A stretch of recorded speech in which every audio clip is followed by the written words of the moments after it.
I've got three super simple tactics for you to make sure you know that your next decision is the right one. If you are an entrepreneur or a leader and you are at a critical moment of decision in your life and business and you can feel it, you know that the weight of this next decision truly matters, then this one is for you. Okay, these are just three very simple tactics that anyone can employ at any time that will give you absolute clarity so that you know your decision is right and you can move forward with confidence. If we haven't had a chance to meet yet, my name is Brandon.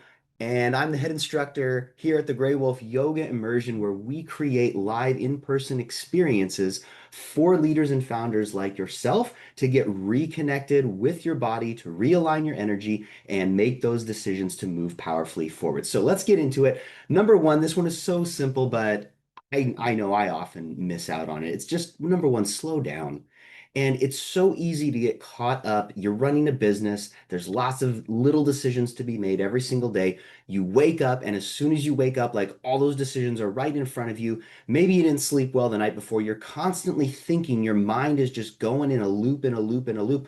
What should I do? What should I do? What should I do? You play out one scenario in your brain, it goes in a loop. Then you play out the other scenario in your brain, it goes in a loop, and you can't decide because you're caught between two paths that both seem like really great decisions. But if you first slow down, take a deep breath, and then number two, quiet the body. These two go together. If you just slow down and that's all you do, it's like, okay, maybe that's pleasant for a moment, but it doesn't really help cultivate that clarity for decision making. Quiet the body means we often think, oh man, I'm going to use my brain and my willpower to like beat my body into submission and make myself do what I want. But the reality is you first have to quiet the body. There's that old quote that says, discipline of the mind can only be achieved once you've disciplined the body. Now, there are a number of different movement practices and tactics and techniques to do this.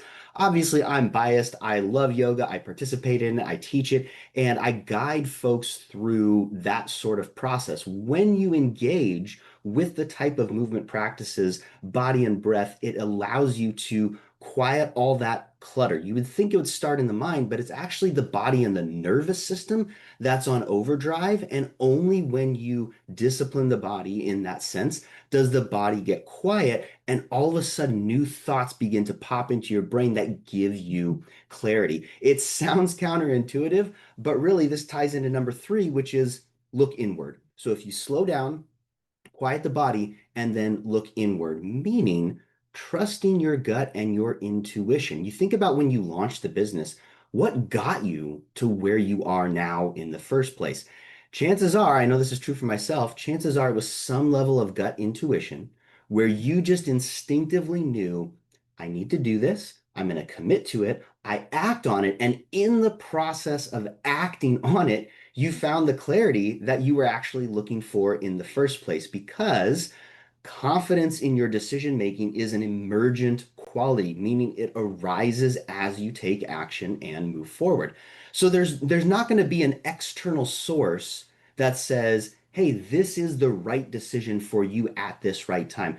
Sure, you can ask around if you want to. If you ask enough people, you'll get completely opposite opinions, and now you're right back into that looping mentality where all the possibilities are just looping around in your mind.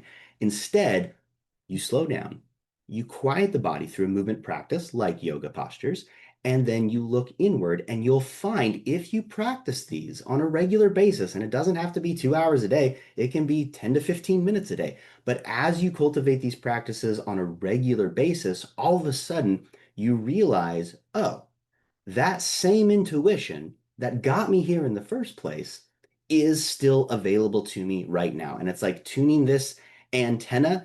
It feels kind of like wacky, like magic. I honestly don't know how it works, but I know that when I take the time to get into this state, all of a sudden I'm more receptive to that gut level intuition. That is what got me to where I was in the first place. So give that a try today. If you want to see more videos like this, just drop a comment below, drop something like yes, thank you, more please, whatever you want. And that lets the algorithm know that this is the kind of content that you want to see. And basically, I'll be walking you through some strategies and tactics to help you get realigned so that you're able to make those critical decisions. This is specifically for people that are kind of at that sticky point, right? Like I could go down this path, could go down this path. Could be about your business, but it also could just be about life in general. And as we know, as entrepreneurs and leaders, those two are almost always inextricably bound together. They are actually one and the same. So drop a comment if that's you, and we'll catch you next time.